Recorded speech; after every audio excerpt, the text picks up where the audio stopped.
You ask Tiger to solve. This deals with linear equations with one unknown.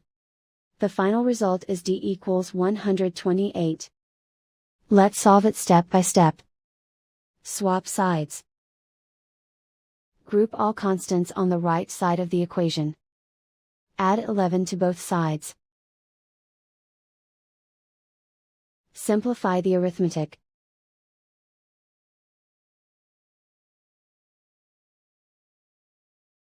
Isolate the d. Multiply both sides by 8. Group like terms.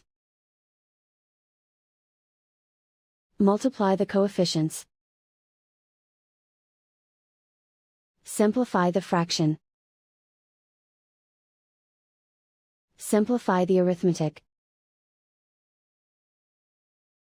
And so the final result is d equals 128.